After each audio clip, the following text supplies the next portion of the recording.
오늘도 이 밤 말씀의 은혜를 사모하며 또한 예배 가운데 나오신 우리 성도님 한 분 한 분을 주님의 이름으로 환영합니다. 여러분, 국격이라고 하는 말을 들어보셨을 것입니다. 국격은 어떠한 나라의 품격이 어떠한가를 가르치는 말입니다. 예를 들면 이번 베이징 올림픽을 진행하면서 쇼트트랙에서 편파 판정이 있었습니다. 그로 인해서 중국의 국격이 상당히 실추되었고, 반면 그러한 상황 가운데서도 금메달과 은메달을 획득한 우리나라는 국격이 올라갔습니다. 또한 지금 전쟁 중인 러시아와 우크라이나는 어떠한 상황입니까? 우크라이나를 침공한 러시아는 전쟁을 일으킨 전범 국가로서 그 국격이 실추되고 있고, 또한 대통령이 피신하지 않고 끝까지 러시아에 대하여 항전하고 있는 우크라이나는 그 국격이 또 올라가고 있는 상황입니다. 이와 같이 국격은 다른 나라에서 그 나라를 어떻게 보는가, 그 시선을 의미합니다. 이와 같은 맥락으로 저는 오늘 말씀 제목을 성도의 품격이라 정해 보았습니다. 여러분, 교회를 다니지 않는 사람들이 교회를 판단할 때에 가장 먼저 보게 되고, 또한 결국 가장 나중에 보게 되는 것이 무엇일까? 그것은 바로 그 교회를 다니는 성도입니다. 여러분의 가정이나 또한 직장 안에서 교회를 다니지 않는 사람들이 그 교회에 대하여 판단하는 기준은 바로 그 교회를 다니고 있는 성도가 기준이 되어진다라는 것입니다. 여러분, 우리나라 속담에 안에서 새는 바가지 밖에서도 샌다라는 말이 있습니다. 여러분, 이 속담의 의미는 그 사람의 인성과 됨됨이에 대한 속담입니다. 그 안에 있는 인성과 됨됨이가 제대로 갖춰지지 않는 사람은 결국 어느 곳에 가든지 그 본성이 드러나게 되어 있다라는 것입니다.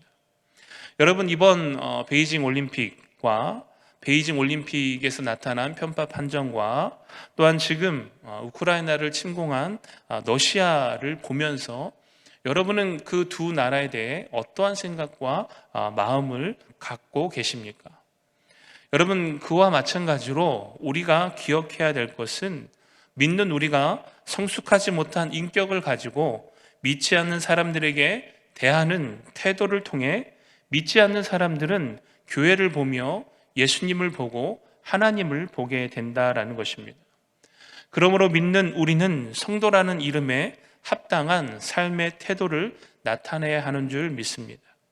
저는 그것이 품격 있는 성도의 모습이라 생각합니다. 오늘 본문을 보면 특별히 남자와 여자에 대하여 따로 구분하여 권면하고 있는 것을 볼 수 있습니다.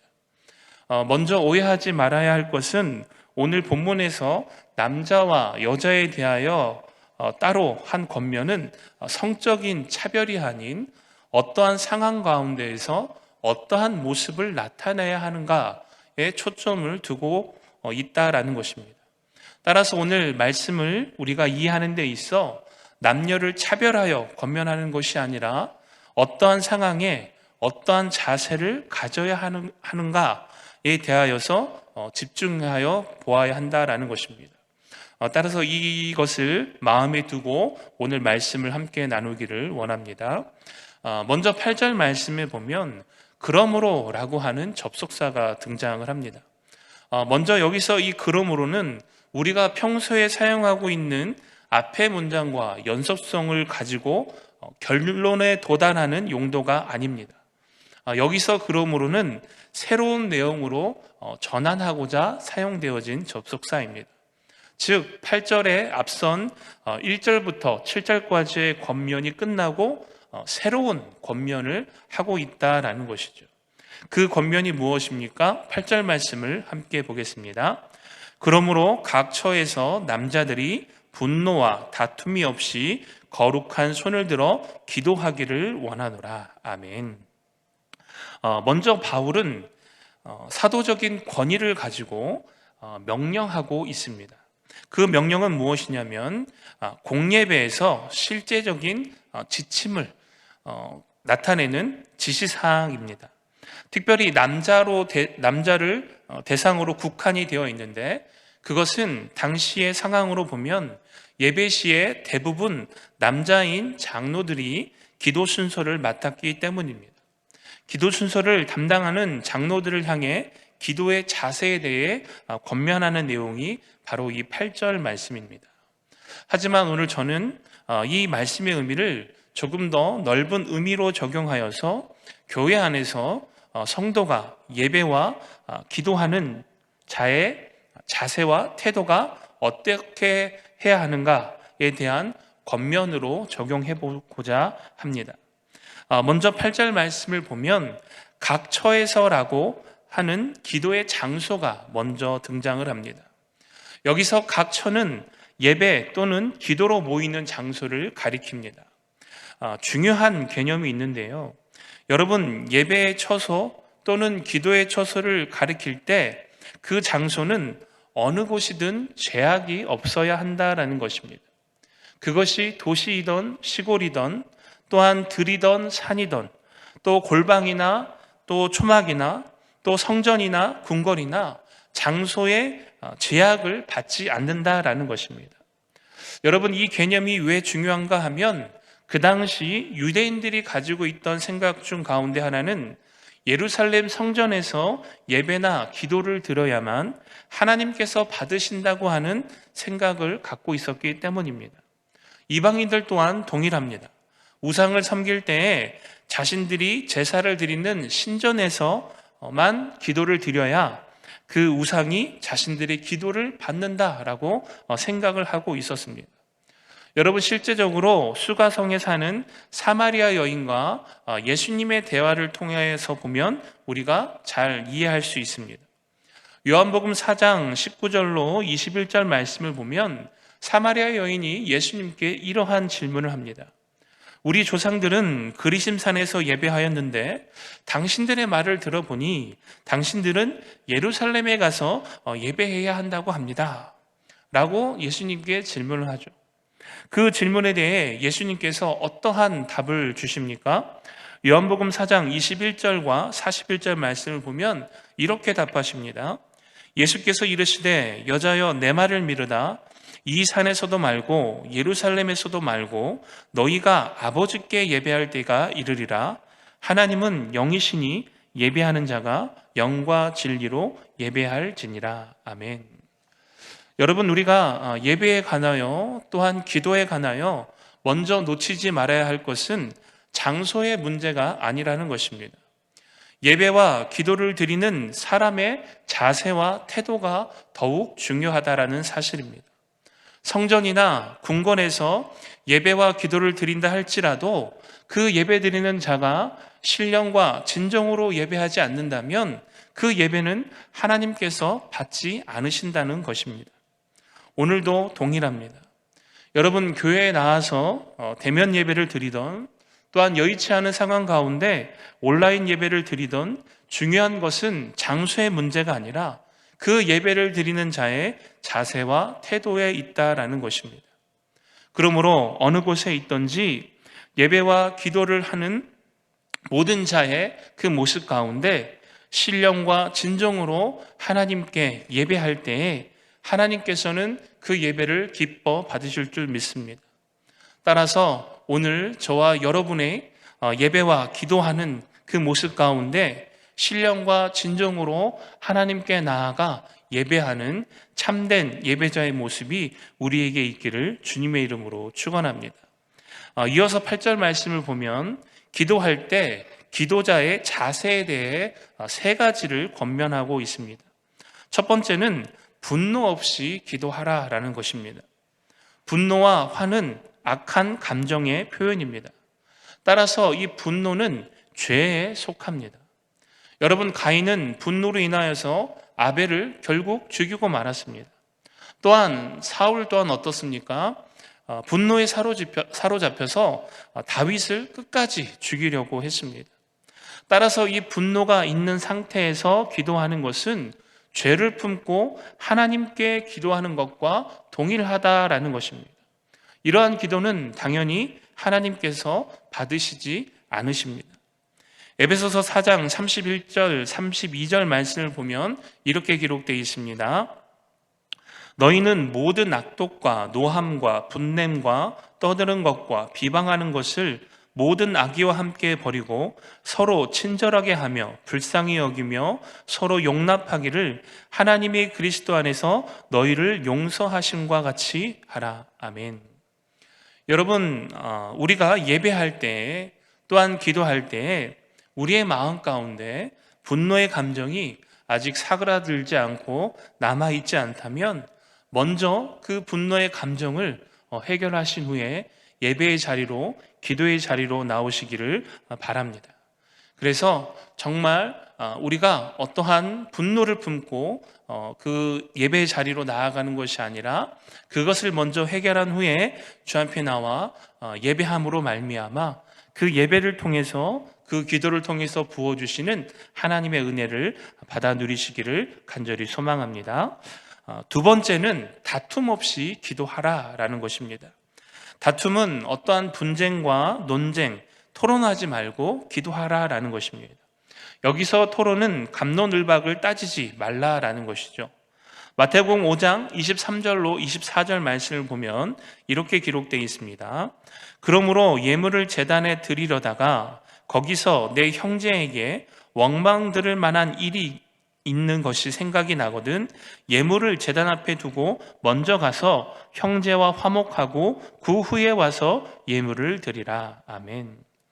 여러분, 이 다툼 없이 기도하라라는 이 권면의 핵심은 외식하는 자가 되어서는 안 된다라는 것입니다.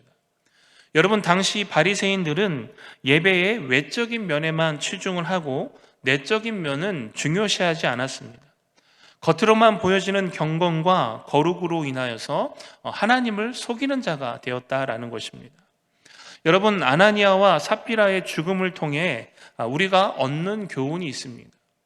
여러분, 이 부부는 겉으로 보여지는 모습을 보면 정말 거룩한 모습입니다. 자기의 소유를 팔아서 그 헌신하는 모습이 너무나도 귀한 모습이죠. 그러나 그 내면은 어떠합니까? 사단이 가득하여 하나님을 기만하는 그 모습을 통해 죽음이라고 하는 심판을 받게 됩니다. 여러분, 외식하는 예배와 기도, 즉 위선적인 예배와 기도는 하나님께서 받지 않으신다는 사실을 분명히 기억하시기 바랍니다. 따라서 원망을 들을 만한 것, 또한 시기와 질투, 분쟁 등이 있다면 다시 가서 형제와 화목하고 그 후에 다시 와서 예배와 기도를 하는 것이 하나님께서 받으시는 예배와 기도인 줄 믿습니다. 여기서 또 한 가지 놓치지 말아야 할 것이 있는데요. 원망하는 자가 찾아오도록 기다리는 것이 아니라 내가 먼저 찾아가서 그 관계를 풀어야 한다라는 것입니다. 따라서 오늘 저와 여러분은 다툼 없이 하나님께 나와 예배와 기도하는 저와 여러분이 되시기를 주님의 이름으로 축원합니다. 세 번째는 거룩한 손을 들어 기도하라라는 것입니다. 성경에 보면 다양한 기도의 외적인 자세에 대해 나옵니다. 고개를 숙여서 하는 기도, 또한 하늘을 향해 눈을 들고서 하는 기도, 무릎을 꿇고 하는 기도, 얼굴을 땅에 대고 엎드려 하는 기도, 또 오늘 본문과 같이 손을 들고 하는 기도 등 다양한 자세로 기도하는 모습이 기록되어 있습니다.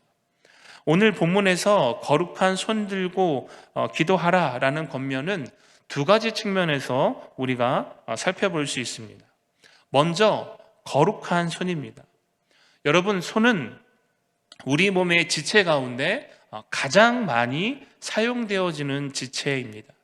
특별히 그래서 이 손은 성경에서 생활을 상징할 때 사용되어집니다. 우리가 잘 알고 있는 비유가 무엇입니까? 마태복음 6장 3절 말씀을 보면 너희는 구제할 때에 오른손이 하는 것이 왼손이 모르게 하라라는 말씀이 있습니다. 이처럼 성경은 이 손에 관하여서 이 손이 실질적인 성도의 삶과 연관되어 해석되어진다라는 것입니다. 성경은 거룩한 하나님 앞에 소원을 간구하는 자는 그 손이 깨끗해야 한다라고 말씀하고 있습니다.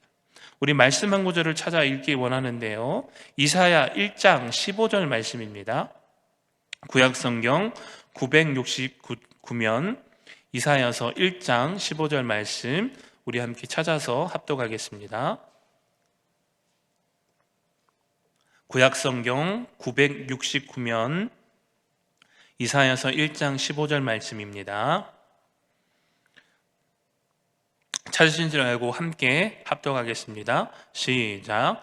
너희가 손을 펼 때에 내가 내 눈을 너희에게서 가리고 너희가 많이 기도할지라도 내가 듣지 아니하리니 이는 너희의 손에 피가 가득함이라. 아멘. 따라서 거룩한 손은 도덕적 의미에서 거룩한 생활을 의미합니다. 하나님께 나와 예배와 기도하는 자의 삶의 자세가 어떠해야 한다라는 것입니까? 죄와 구별된 거룩한 삶의 모습이 실제적으로 나타나야 한다라는 것입니다. 여러분, 우리는 거룩한 하나님을 믿습니다. 그리고 그 거룩한 하나님을 닮아가는 삶을 살아가야 합니다. 그러나 그럼에도 불구하고 정작 우리의 삶 가운데서 하나님의 거룩은 온데간데 없고 죄의 자리에 가기를 더 즐거워하고 또한 그 죄의 자리에서 떠나지 않기를 즐거워하며 여전히 옛사람의 모습을 버리지 못하고 거룩한 자리로 나아가지 못하는 그 삶의 모습을 가지고 아무리 하나님께 나와 예배하며 기도할지라도 하나님께서는 그 예배와 기도를 받지 않는다라는 사실을 기억하시기를 바랍니다. 다른 측면에서 또 손을 들고 기도하는 자세에 대해 권면하고 있는데요. 여러분 혹시 여러분 가운데 교회에서 특별히 앞에서 기도를 인도하는 인도자가 우리 손을 높이 들고 기도합시다 라는 말을 하였을 때 그것이 부담감으로 다가오시는 분이 혹시 있으신가요? 그냥 기도하면 되지 굳이 손을 들고 기도를 해야 하는가 라고 생각하시는 분들이 계실 수도 있습니다. 그러나 손을 들고 기도하는 것은 맹세와 축복 그리고 기도를 모두 포함하고 있는 자세입니다. 특별히 성경에서 이 손을 들고 기도하는 것은 하나님의 도우심을 간구하는 기도의 자세입니다. 시편 28편 2절 말씀을 보면 내가 주의 지성소를 향하여 나의 손을 들고 주께 부르짖을 때에 나의 간구하는 소리를 들으소서. 열왕기상 8장 54절 말씀을 보면 솔로몬이 무릎을 꿇고 손을 펴서 하늘을 향하여 이 기도와 간구로 여호와께 아뢰기를 마치고 여호와의 제단 앞에서 일어나. 아멘. 성경을 다 찾아 읽지 않았지만 모세와 다윗, 솔로몬 등 이스라엘을 다스리는 여러 지도자들은 손을 들고 하나님께 기도하였다라는 것입니다. 손을 들고 기도하는 그 기도를 통해 하나님께 간구하였고 또한 그 간구를 통해 하나님께서 일하시며 역사하시는 그 하나님의 도우심을 받았다라는 것입니다. 따라서 오늘도 동일합니다. 우리가 손을 들고 하나님께 기도하는 행위는 하나님의 도우심을 구하며 전적으로 하나님을 의지한다라고 하는 우리의 믿음의 표현인 줄 믿습니다. 따라서 하나님께 간절히 구하는 것이고 또한 하나님을 의지한다는 것이고 하나님의 도우심을 바란다라는 것입니다. 어떠한 외적인 행위로서 다른 사람들에게 보여지기 위한 기도의 자세가 아니라 정말 우리의 마음 가운데 간절한 하나님의 도우심을 구하는 기도의 표현 반복 중 하나라는 것입니다. 사랑하는 성도 여러분, 오늘도 이 밤 우리가 손을 들어 기도할 때에 하나님께서 우리의 기도를 외면하지 않으시고 그 기도를 통해 응답하여 주시는 그 놀라운 은혜가 있기를 간절히 소망합니다. 8절 말씀이 예배와 기도의 자세에 관한 권면이었다면 이어지는 9절과 10절 말씀은 성도의 삶과 태도에 대해서 어떠해야 되는가에 대한 권면으로 볼 수 있습니다. 오늘 본문 9절과 10절 말씀을 함께 읽겠습니다. 시작. 또 이와 같이 너희 여자들도 단정하게 옷을 입으며 소박함과 정절로서 자기를 단장하고 따은 머리와 금이나 진주나 값진 옷으로 하지 말고 오직 선행으로 하기를 원하노라. 이것이 하나님을 경외한다 하는 자들에게 마땅한 것이니라. 아멘. 여러분, 방금 읽은 본문 또한 여자들에 대하여 권면하고 있지만 넓은 의미에서 모든 성도에게 하는 권면으로 이해할 수 있습니다. 앞서 8절 말씀이 예배의 순서를 맡은 자들에 대한 마음가짐을 어떠해야 되는가 권면하는 것이었다면 9절과 10절 말씀은 예배에 나올 때 입게 되는 의복에 대하여 하는 권면입니다. 더 나아가서는 예배자의 삶의 태도와 또한 그 예배자의 삶의 모습이 어떠한 방향으로 나아가야 하는가로 우리가 해석하여 볼 수 있습니다. 특별히 오늘 본문 9절과 10절 말씀에서 우리가 주목하여 보아야 할 단어는 단장하고라고 하는 단어입니다. 여러분, 이 단어가 가지고 있는 원어적인 의미는 정돈하다, 머리를 빗다, 준비하다라는 의미를 갖고 있습니다. 따라서 오늘 본문에서 단장하고의 의미는 우리의 속사람을 단장하는 것과 또한 머리, 몸 등 전체적인 외모를 꾸미는 것, 이 두 가지를 모두 포함하고 있는 것입니다.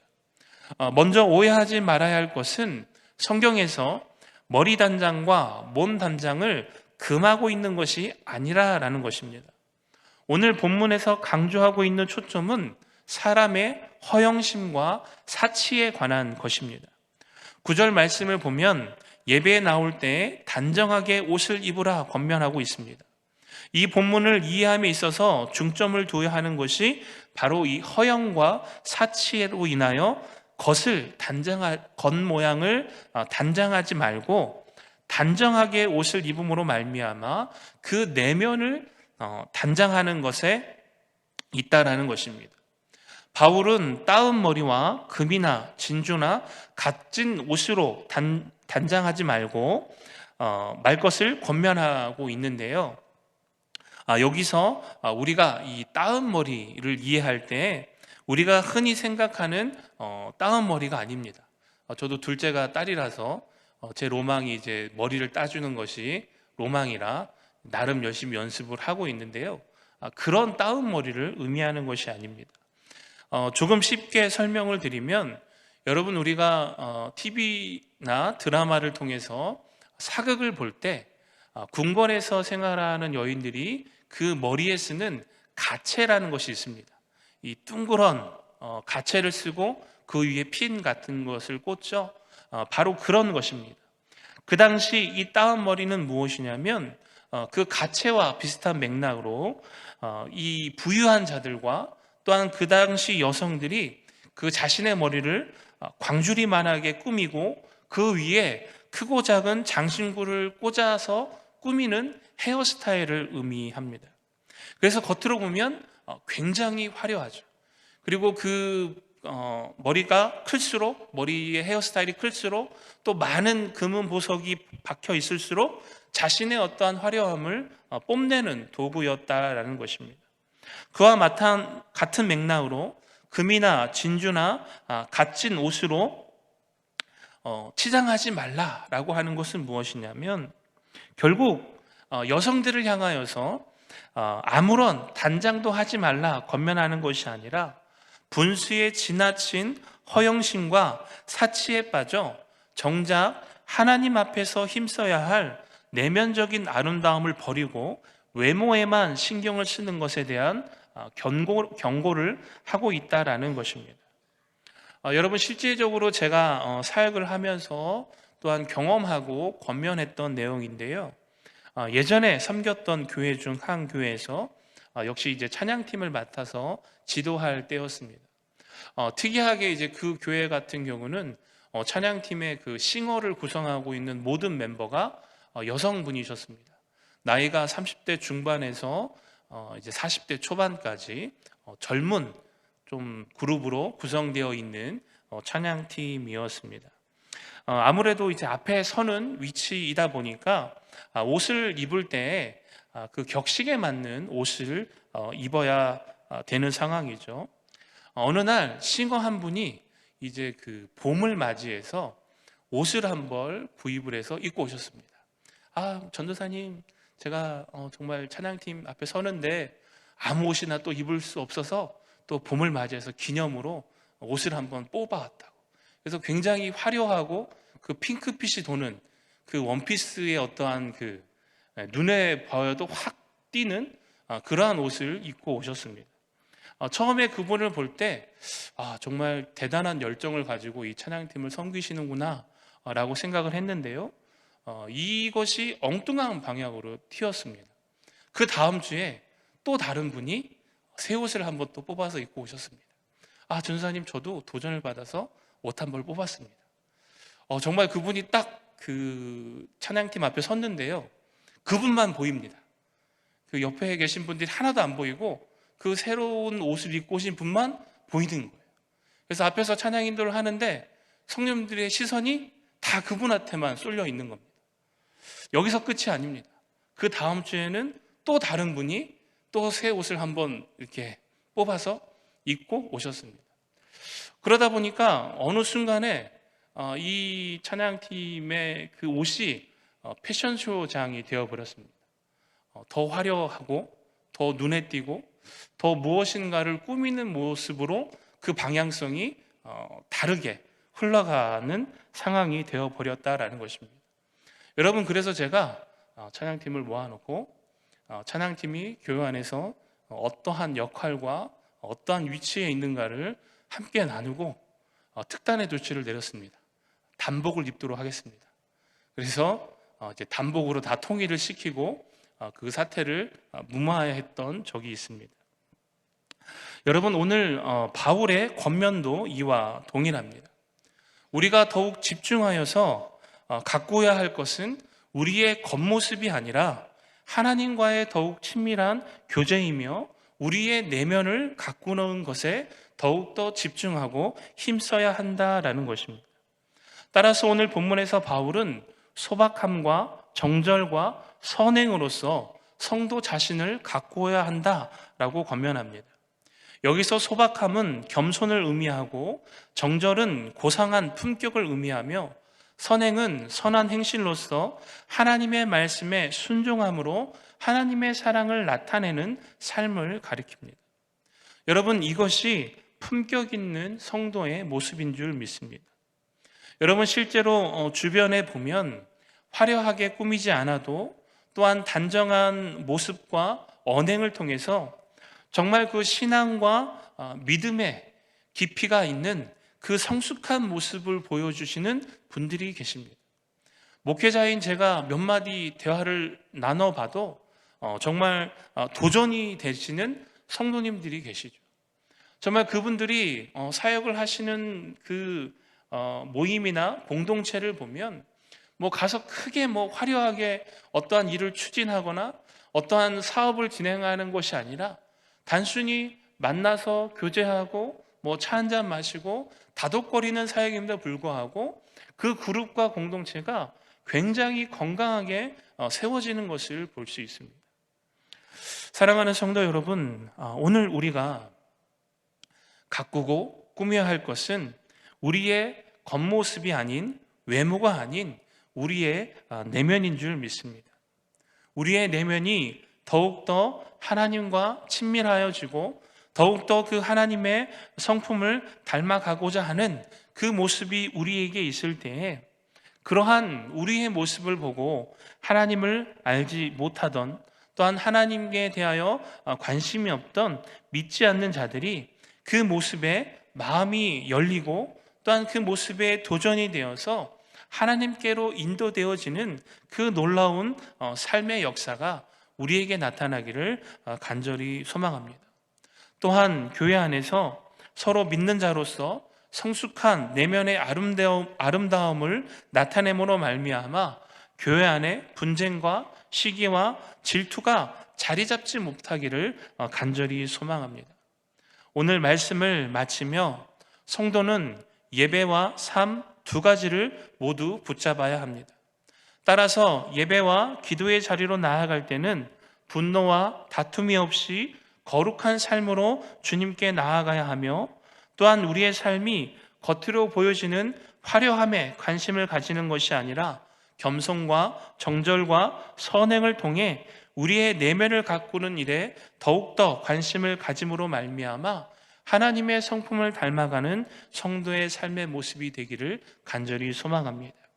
그래야 하여서 많은 사람들이 우리의 본을 받고, 또한 우리가 그러한 성도의 품격을 나타내는 삶을 통하여 그리스도의 복음과 하나님의 영광만이 나타나는 우리의 삶이 되어지기를 주님의 이름으로 축원합니다.